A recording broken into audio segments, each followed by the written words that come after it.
I see it's afternoon. Why don't we go ahead and start? Will you all join me in saying the Pledge of Allegiance? I pledge allegiance to the flag To the flag of the United States of America, and to the republic which stands stands, one nation, nation, under God, liberty, indivisible, liberty and liberty, justice for all. I tell you what, the delayed feedback on the video or the audio wasn't bad. Will you now also join me in reciting the four-way test of the things we think, say, do, truth? is fair to all Is it fair to all concerned, concerned? goodwill, and better Friendships will be beneficial will beneficial to all concerned. And will it be fun for all?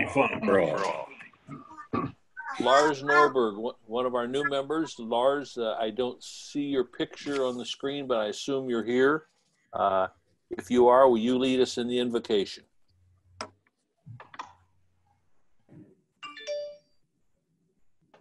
I don't see Lars, so David Early, will you lead us in the invocation?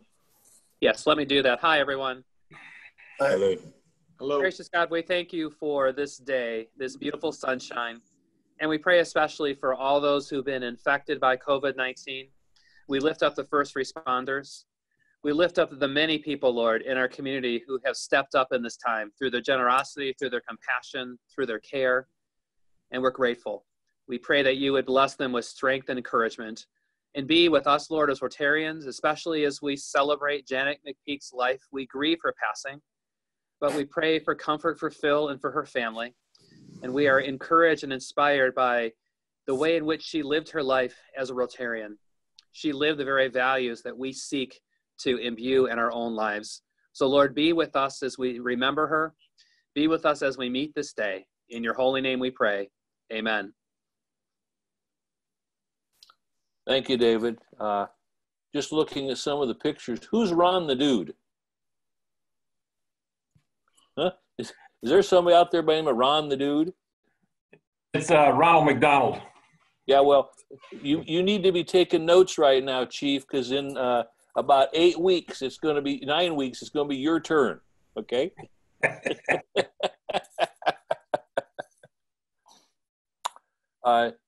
If we have any guests, will you please click on the chat feature at the bottom of your screen and provide us with your contact information so that we know that you attended, and our membership committee will be very happy to reach out and provide you with any information that you would like to know about us going forward, and probably provide you with some information that maybe you don't want to know about us. But it's at the bottom of your Zoom page, the chat feature. The 15th login. Well, by my count, the 15th login looks like it is, oh my goodness gracious. It's Kelly Messing-Mirabito, the faculty advisor from Rochester High, and someone who's in process of joining us as an honorary member.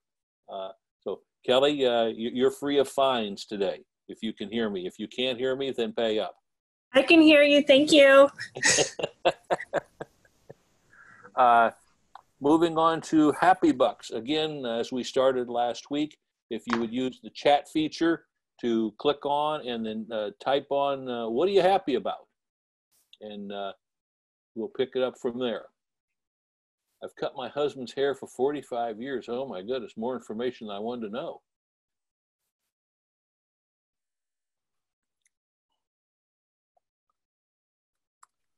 If anyone wants to say Happy Buck, just type something in and I'll unmute you.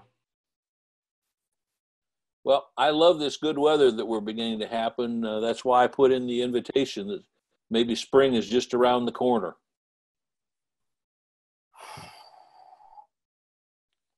Anybody else got Happy Bucks they want to chime in with? If not, let's move on and talk about member birthdays. We have one to celebrate this week. What's that? I wanted to do a Happy Buck. Did you unmute me, please. John? Yes. Go ahead. Linda. Okay. Anybody that lives around where I live will know that the city of Rochester Hills has decided to close the loop of the sidewalk that goes all around Washington to Runyon. There's like I don't know, it's probably a mile or two around. And there was a big gap in that sidewalk. So if you ever wanted to walk it, you'd have to walk down the embankment into the road for, I don't know, maybe a quarter of a mile, and then start the sidewalk up again. And the city decided to close that with the sidewalk. So it's huge for anybody that wants to walk that. So I invite everybody to come over and walk that wonderful walk. It's really nice. Good. Anyone else with a happy buck? If not, I'll Ron, try. you Can I got- chime you in? got a happy buck? Can I You betcha. chime in for a second? I'm glad my company's back to work finally. Well, Okay. that sounds like a $10 happy buck to me, Ron. Yeah. Yeah. No, my happy buck with mixed feelings is my daughter is supposedly graduating from MSU this weekend, but graduation I put in quotes. Yeah. So I asked her, how do you know when you graduate these days? She says, I don't know. I get my diploma in the mail. Nobody knows. When are you graduated? Well, look at it this way, okay? At least Dad has gotten a pay raise, okay? Exactly. Thank you. I mean, anyone else? If not, member birthdays, we've got one this week. It happens to be Ron the Dude, who I believe it's the 29th of April. And what are you, Ron? About 52 again? Close to that. Close to that? Well, if you will all join with me, and John, if you will open up all the mics. Happy birthday to you. Happy birthday to me. Happy birthday, The dude. Happy birthday. Happy birthday to me. you. $5, please.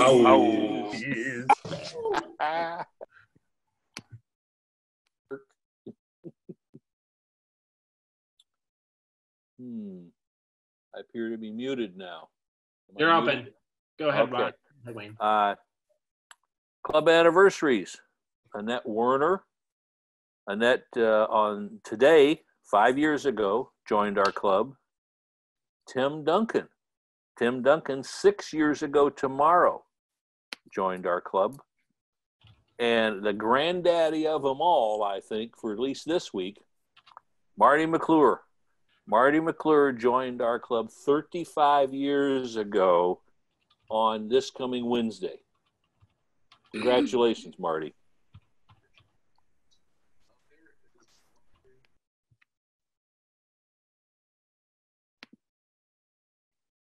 Cindy, you wanted to make a brief announcement. Are you on? If Cindy's not on, she told me that she's looking for volunteers to do the invocation. It helps all of us in trying to put this together to know well in advance who's going to be scheduled to do the invocation. So anyone who's willing to do the invocation, would you please contact Cindy? If you're not sure how to contact Cindy, you need to download the Club Runner app on your phone, and that gives you all the contact information for all of us, and it's terribly convenient. I mean, I can even use it, gang, and trust me, if I can use it, then it's got to be convenient. Next, I talked to Tim Crawford on our 2019 Masters raffle. Tim informs me that we now have about 40 tickets to sell. We did have some that returned them because of the delay. The drawing is scheduled to be on October 27th. The Masters is rescheduled for about the 14th or the 15th of November. And John Somerville, I believe, John, you're going to be sending out a new flyer with the updated information on it. Is that correct? Yes. Okay. And so you'll receive that soon for all members. But we need to sell these tickets. That's about $4,000 that goes right into club coffers because we've already incurred the expense. And and as far as the flyers, please help us get them out to the golf courses. I talked to Tim Crawford this morning. Tim is going to make up a list of all the golf courses in the area and then who's going to approach each of those golf courses to help us post the flyer there to help us sell these last 40 tickets. So when you get the list, either from Tim or from me, please be looking at who do you know that can help us post at each of the golf courses so that we can sell all these. Any questions on that? I knew this was a sharp group, I tell you.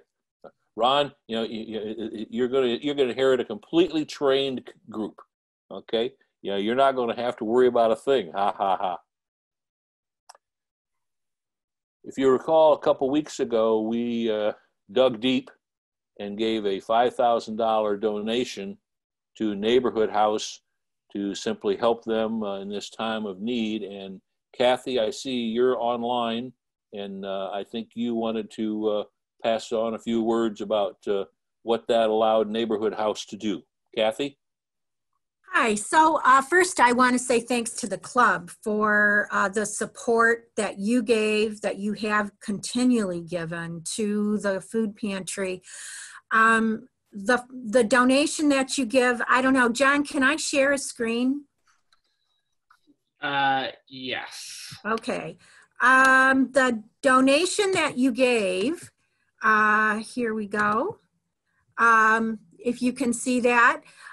What does $5,000 worth of food look like? Well, this is part of it. And this is another part of it. And then you double that. And that's what $5,000 worth of food looks like, which is totally awesome and very much needed. We have seen an increase since the beginning of the COVID emergency. We've seen an increase of 70% in visitors at Neighborhood House, which ends up being about $10,000 worth of food a week. It's a huge, huge need. One of the reasons we're spending so much money is because with everybody sheltering in place, we don't get the food donations that we usually get from the churches, from the schools. Next weekend would have been the letter carrier food drive. We usually get about $70,000 worth of food from that food drive that lasts till the end of the summer.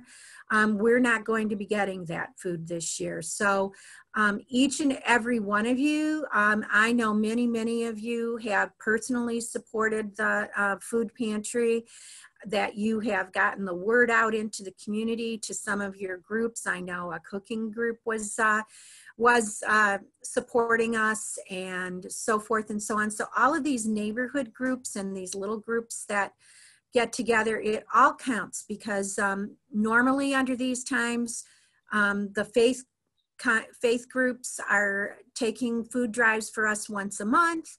The schools are taking food drives, the letter carriers are doing food drives, and instead we are purchasing and scrambling to get the food we need. And about 4 years ago, we started a plan where the offerings we give are according to my plate recommendations. So we're not just giving out just a box of food and peanut butter and macaroni and cheese. We're still giving out well-rounded meals according to FDA recommendations.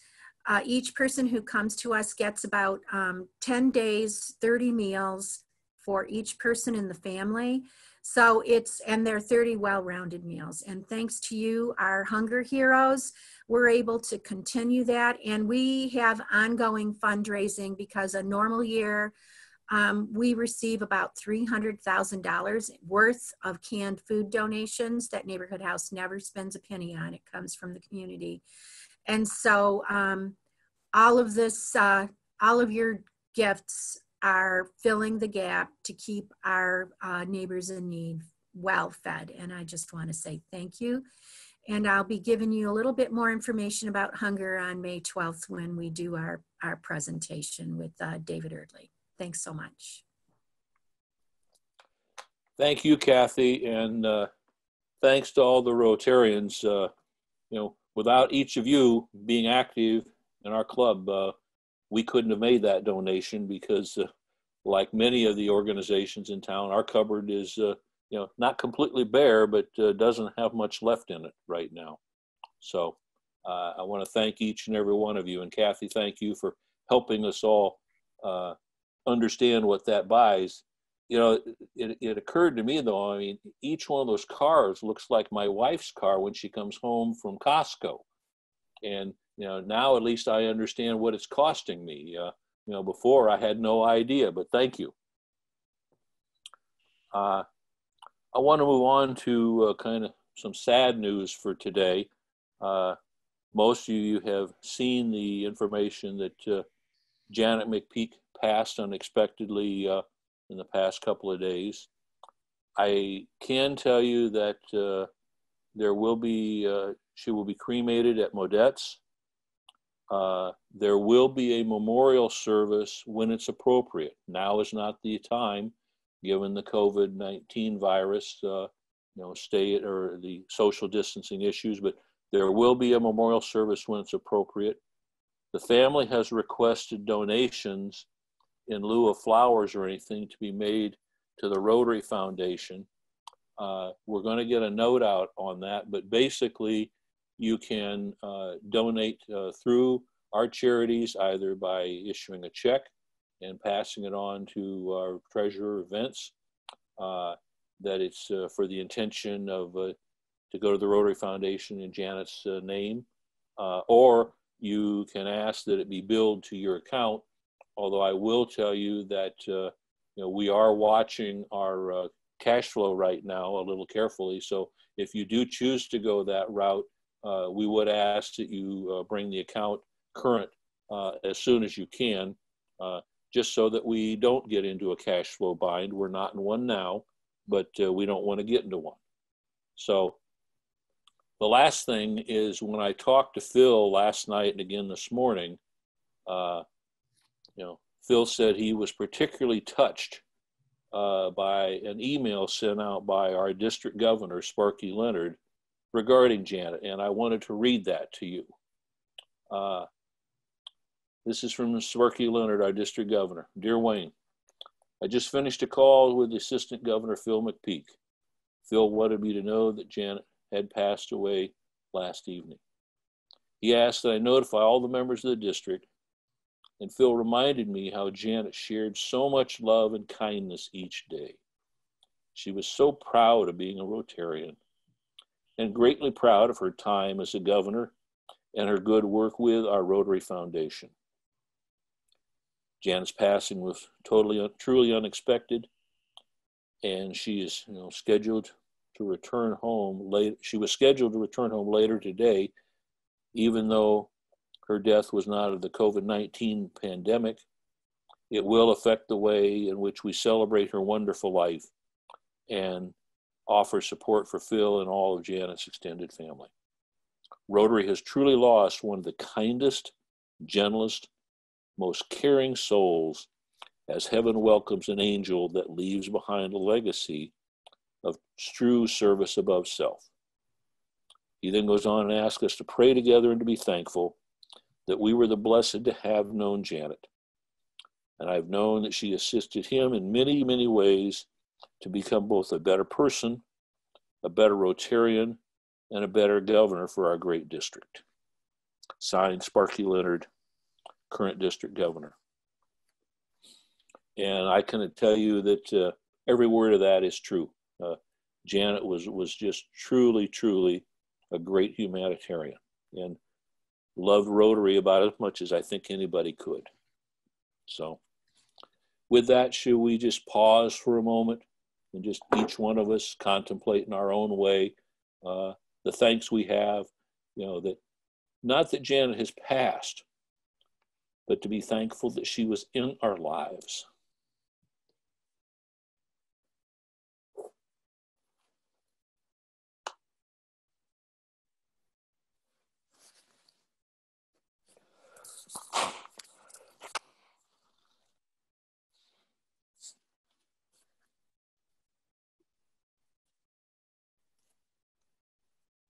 Amen.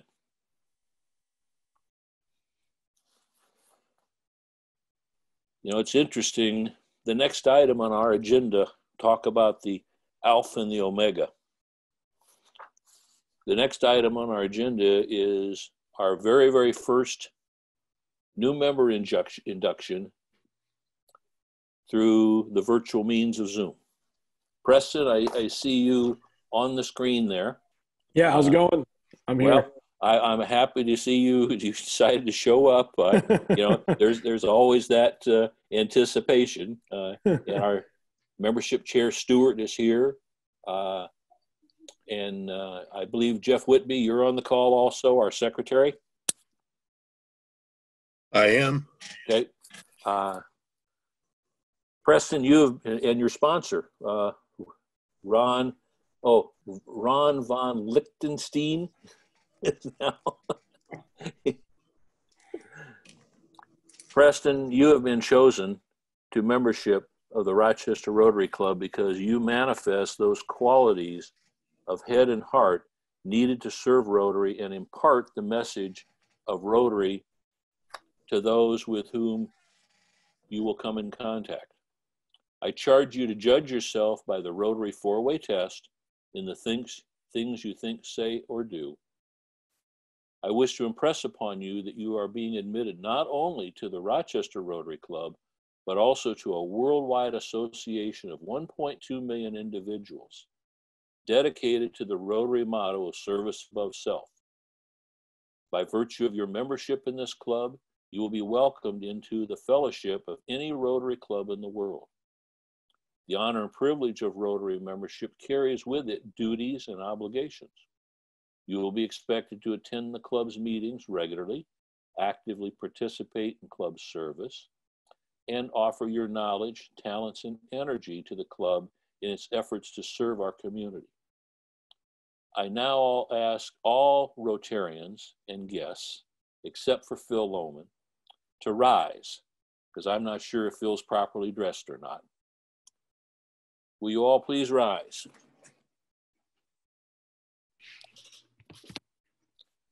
Preston, on behalf of the members of this club, I formally admit you to the membership of the Rochester Rotary Club. Fellow Rotarians, I commend to you our newest member, Preston Pelham, and charge all of you to welcome him and to engage him in our projects, fun, and fellowship. Let's all give a warm welcome to our newest member, Preston Pelham. Yay. All right. All right, welcome home. Welcome, Preston. Thank you. Yeah, buddy. Welcome aboard. Preston, you want to take a moment to say a few words about yourself? We will be posting your picture and your biography and summary on our website as soon as John can get it up. But if you want to say a few words. Yeah, no, really appreciate it. Thank you guys for being definitely flexible and all this kind of craziness. I hope everyone's taking care and doing well. Thanks, Ron, for kind of walking me through all of this and getting me involved from the beginning. Really appreciate it. I'm looking forward to working with you all, hopefully sometime here in the near future in person and really having an impact on the community. I want to get as involved as possible. I've been working downtown Rochester for a little over a year now, so kind of always looking to expand my footprint there and meet and help as many people as possible. So really looking forward to it. And looking forward to seeing you guys all again soon. Well, thanks again, Preston. And again, welcome. Thank you. I do owe you a breakfast. I take all new members to breakfast. We're in process of figuring out a Zoom breakfast that would be appropriate. And but we'll get back to you on that one. Moving on, our Rotarian of the Week. I see Dr. Bill Ebinger out there, and I assume that you have something that you'd like to pass on. I do. Am I on there? Can you hear You're me? on. Okay. Hey, listen, I want to thank Julianne for this wonderful trophy. Although I haven't had it, I will deposit my $5 into it once I get it in person. But I want to let you know a little something I want to share with you that happened yesterday. I was in the Rotary Park and doing a little cleanup down there, and I noticed that the water wasn't turned on at the sprinkling system, and that's where we take the water for our pond that's in the park. And so I called Julianne, and she's remarkable. Today at 11 o'clock, it was turned on. So Christine, I want to let you know, you know, when you create something and you retire, you're always concerned whether it's going to continue.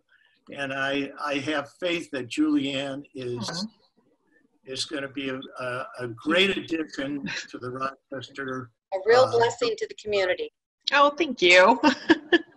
Yeah, sure. And thank you. And I'm glad she's dealing with it and not me.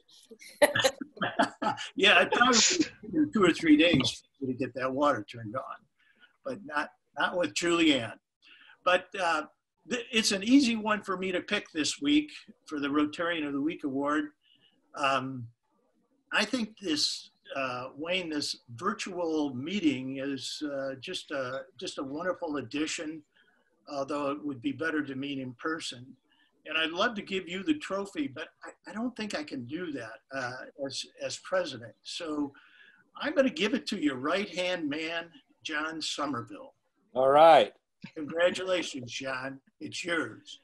Thanks, Bill. You bet.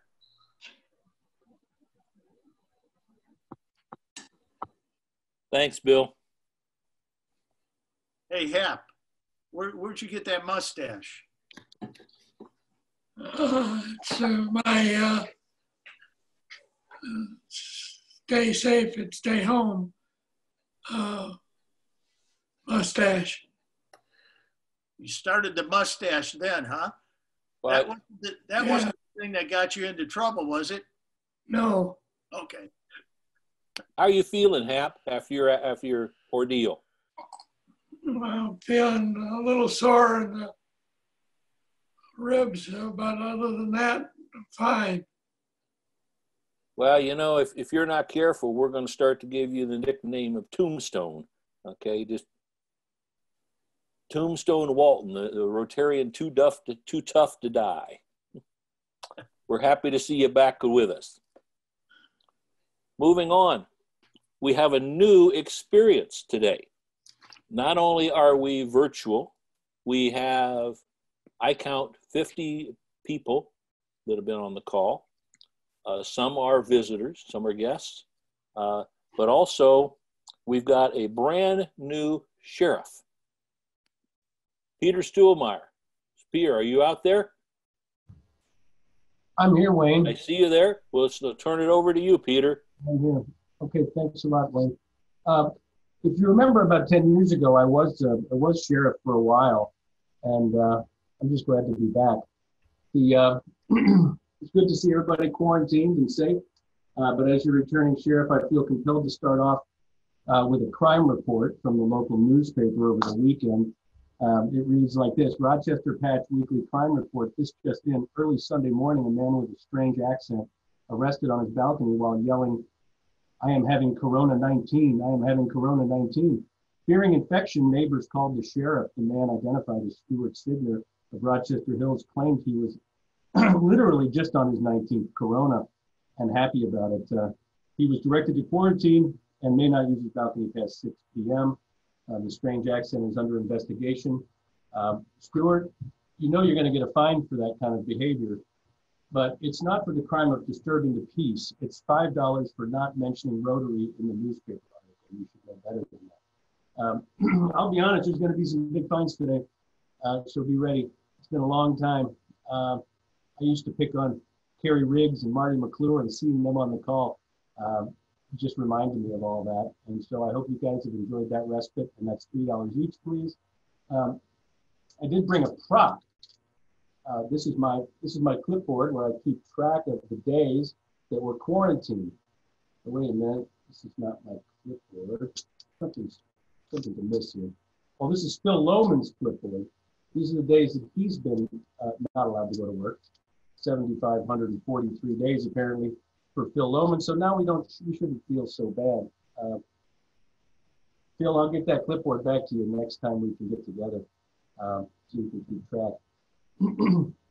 Those of you that are essential, unlike Phil, get to go to work, unlike us. And since you still have an income, that's going to be $1 fine. Moving on, thank you for your service, however, but it's still $1 fine. Moving on, this day in history, ironically, during Roger Roller's high school days, it was 90 years ago today, the first baseball game was played under the lights. Jerry Carvey allegedly enjoyed that game. And since we can't go to stadiums anymore, that'll be $1 for Jerry and $2 for Roger for missing that game. Not doing things like sports games, not being allowed to, sounds a lot like business interruption. I talked to Tim Crawford about this recently, and he mentioned that because this is a pandemic, the business interruption insurance doesn't kick in. To make up for this in some ways, we're going to go ahead and fine Tim Crawford $5 immediately every meeting while the business interruption goes on. I'll inform him that it's just a way of increasing his premium. Well, another thought, the Chamber of Commerce certainly has a new meaning these days.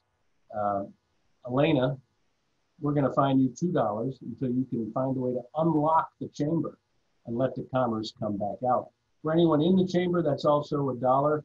That might help to bribe Elena into unlocking the chamber. As some of you may know, being locked in or quarantining is a Venetian term for 40 days. For the 40 days ships waited before they entered the city of Venice during the Black Plague. Having passed day 40 and still not allowed to leave the home, apparently habits and rituals of the Renaissance period are of little value to us now, but don't take my word for it. Just head over to Paul Haig's attic. There you will be amazed by countless entries of old bad ideas, like his Ming Dynasty spittoon collection. That'll be $2, Paul, and $1 for everyone who owns Venetian blinds or Chinese checkers. China, China, China, home of the wet market. Our own world traveler, Jay Eastman, is known for strolling the bat aisle of the wet markets and sampling the local fare. Jay, that's a $5 pandemic fine. We need to draw the line between pets and food once and for all, and I expect you to help out by making a prompt payment. Unfortunately, now all markets, thanks to Jay and other elite globetrotters, are viral hot zones. $2 if you've ever shopped in the Eastern Hemisphere, and $1 if you have gone to the grocery store in the last 43 days. That is simply too much risk. Speaking of eating pets, Tim Duncan, that's a $2 fine until your industry gets some outreach into China, helping them differentiate friends from food. It's also a $1 fine for anybody with a dog big enough to feed a family of 4. Don't get any ideas. But on the subject of ethics, I realized that I did bring up Phil Lohman earlier. I didn't fine him. $3, Phil, and $1 for everyone else on this meeting who is not at home in Southeast Michigan. I'm shocked that any of you people would violate Gretchen's orders. Speaking of shock and dictators, today is Saddam Hussein's birthday.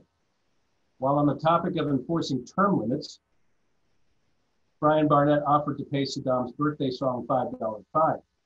But in dictator fashion, Brian is requiring me to fine anyone living under his iron fist $1. He said, consider it a new tax. Taxes. They remind me of Vince Matina. $4 fine for Vince because he is allowed to delay our paying for an additional 3 months for the filing deadline, but he will bill us hourly while doing it. It's a big year for Vince and the team. $1 for anyone who already filed. Speaking of delayed paying, Bob Lytle, $2 for forgetting to deliver my order I called in earlier today for the malaria pill, the Z-Pax and the Xanax. I'm not sure what the holdup is. I'm 1 block away. You can send your person over. I'm here waiting for it. But for now, it's a $2 fine unless the delivery comes. It's $1 for anyone using any medications or anyone using alcohol as an alternative. Let's get some money. Finally, it is National Superhero Day. Our own Jackie Kippen and the YMCA are out there on the front lines providing meals for the needy. For this, we are all thankful, and Jackie shall be exempt from all fines today. Vince, keep that in mind when you read the chats.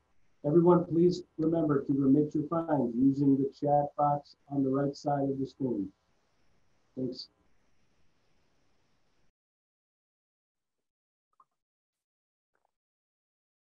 Moving on,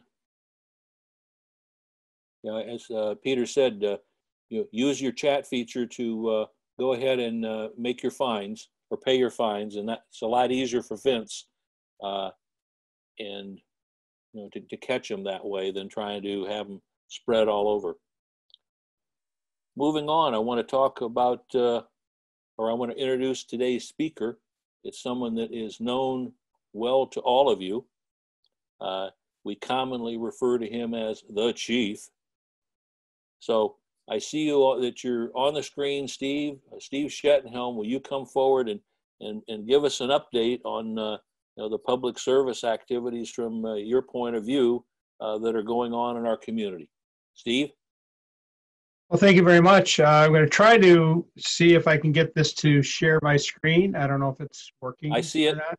Okay, very good. So, yeah, I was asked to talk a little bit about the virus and how it's affecting the police department, and kind of how our activities change and things that we are doing.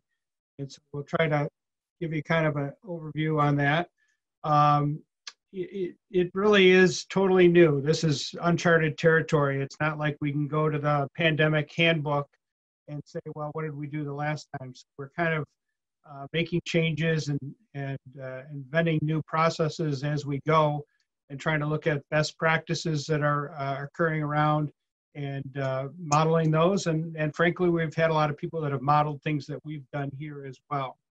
Our overriding goal is to try to provide the same quality service, if not better, than we did before.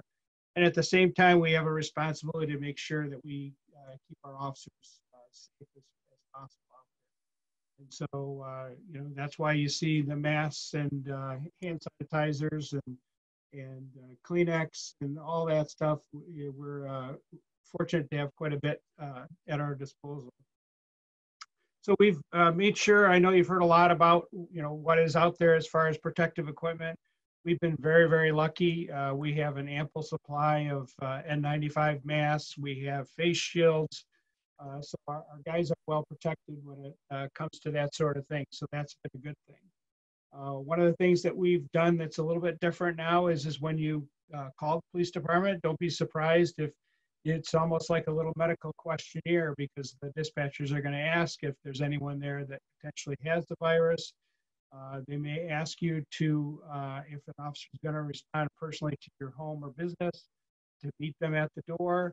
And in a lot of cases, what we're doing is we're taking phone call reports rather than having an officer come out and have that person-to-person risk or contact. We'll make an arrangement to have an officer call and see if we can remedy the situation over the phone.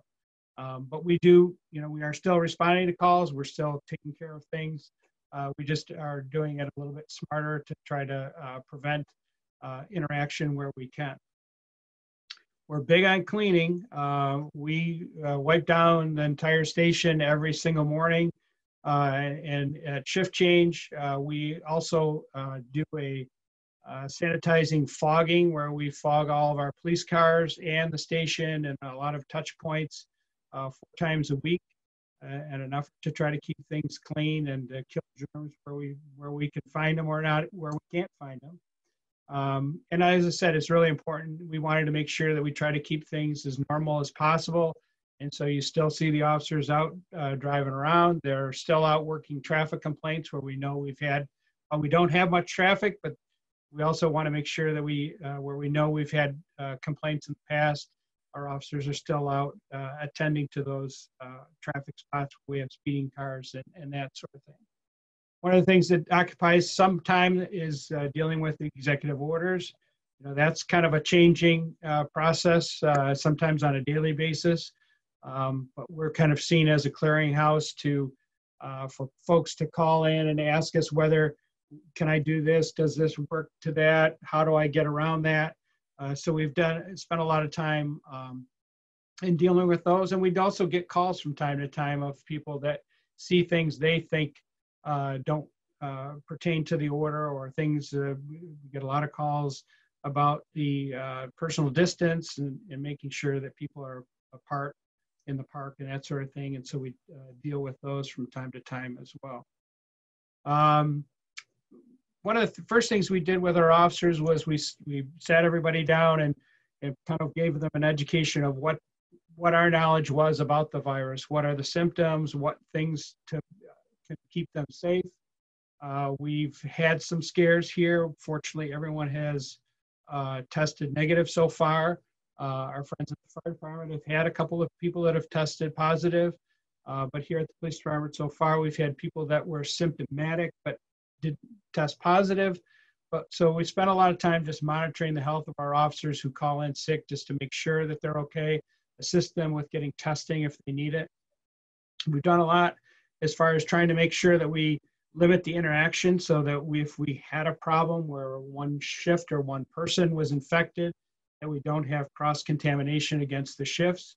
It would be very quick if we intermingled the shifts, where we could take out half of the department, really, really quickly. So we've tried to take steps to minimize that as much as possible. And you can see our little temperature station over here, where every day, the morning shift and the night shift, they temp themselves in and temp themselves out. It's kind of gotten to be somewhat of a game. So if someone has even the inkling of because it's audible, so if we hear kind of a high score coming out of the temperature machine, everybody pops out of their offices and tries to see who that is. But they log that down, and it's a great way for us to really keep sure that everybody is staying healthy and monitoring that on a daily basis. One of the big things that we've been involved in is still support to the schools. Our school officers are out there every day, still interacting with kids.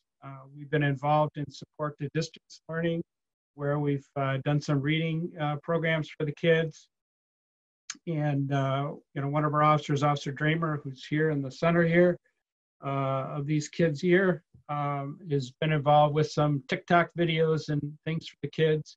And then up until a couple weeks ago, it was every day, but now they're twice a week. Our school officers and also our ordinance officers have been involving in support for the school lunch program. And so they are kind of all around the area at different schools, making sure that kids who still need school lunches are getting them. And so they've been very supportive of that. And, probably the biggest thing we want them to do is to make sure they're supporting fun for kids. And so if you look down at this picture down here, that's Officer Dramer, and with her best friend Wilson. Wilson makes appearances around town from the front seat of her car and on video. And so, we want to make sure that we're making sure that we're part of that school community, even though school is not out right now or not in session. One of the other things we've done as a community engagement is we have staff throughout the city, also in Rochester Hills, that are making calls to our OPC seniors just to check in on them, see how they're doing. We've been also provided hand sanitizer and some other masks to those that need them. At Easter, we provided 30 Easter boxes, food boxes that some went to seniors, some went to those same kids that are on the free and reduced lunch program to make sure that they had something for Easter dinner. There's a ham and some various staples, and all the fixings for a good Easter dinner were in those. And so our officers went around and delivered all of those just before Easter. We've also been involved in the birthday club, which is where we're going out and driving by kids' birthday parties. And we've had great success, and a lot of people have signed up for that. And so we do that a number of times. And we've also gone out and participated in solidarity drives to support our healthcare workers, where we went to Troy Beaumont and also to Ascension, Providence, Rochester, to support those people that are on the front lines. And so here's a kind of an example of a couple people participating in the birthday club, where the police and fire come out and they get a bag with some trinkets, a little card, a birthday card from us. And again, the kids do enjoy that quite a bit. So in a nutshell, that's kind of what we've been doing to enjoy the pandemic, if you will. I mean, we try to look at it as to make the best of what's certainly a difficult and at times dangerous situation. I mean, we still are out there interacting with the public. We had a drug raid that we did last week, and in that case, the person had COVID symptoms, so we kind of had to deal with that. So we've got an officer that'll be out getting tested this week to see, just to make sure as a precaution. So I think the other thing that concerns the officers is we do sign on to take a certain amount of risk, and we understand that. Unfortunately, though, this is a risk that we can also take home to our families. So that's why we try to make sure that we instill in them the fact that they have to be very, very careful. And that's why we give them the proper protective equipment. And that's why we stress all the cleaning and care to make sure that they don't take that home to their family or to their fellow department members. So certainly can answer any questions. I see a couple of things down here about the school officers. Yes, they've been great. We really appreciate that. In fact, they were out today checking on a couple of kids as well. So, anything else that I can answer for anybody? Steve, can you Yes. hear me? It's Linda. Yeah. I was just sort of making an observation that it seems like in general crime is way down in this area. Is that because COVID is so hot in the news that they're not reporting any crime? Or tell me what you think about that. Crime is down. You know, I think can be a lot of reasons for that. I mean, maybe criminals are obeying the stay-at-home order. I don't know, but I think there's just a lot less activity out there. It doesn't mean that there isn't crime. In fact, we went out and arrested 2 guys this morning. We went out and picked them up, woke them up, and brought them in on warrants that we had for a break-in that has occurred during this time, or attempted break-in, I should say. So there's still stuff out there that's happening, but our overall activity is less. Steve, what's been your officers and your reaction to the general public and the stay at home, the safe distance, the volunteer compliance? What have you guys seen, and gals? Well, I think overall, I think it's like any other program like this. I think it was better at the beginning. I think people are getting a little tired and they're getting a little lax. So, I mean, all the experts are telling us, or I should say most of the experts are certainly telling us that that's the best thing we have, or the best line of defense that each of us as individuals can have to lessen and break the curve. So I think overall it's good. I think, most people are doing what they need to do, but we still see, some things where people are being careless that we wish they weren't. Any other questions for Steve? I saw a question here about computer crime. Not something that we've seen. We haven't seen it, but there is reports that just like anything else, people are taking advantage of the situation, and there's been some, fraud that's been attempted, basically relating to two things. One is about the virus and things that can help people, and applies on their fears of the virus. And the other is there's been, because it's always tax time and because of the stimulus checks, there's been attempts at people to fraudulently, steal people's their stimulus check money away through nefarious means. So we always caution people to watch their computers and watch their phones to make sure that they're not giving out personal information, and they can certainly always call their local police department to verify anything that they get that sounds the least bit suspicious, or call another family member, or just check it out with a friend. But just caution people not to fall trapped to those kind of schemes.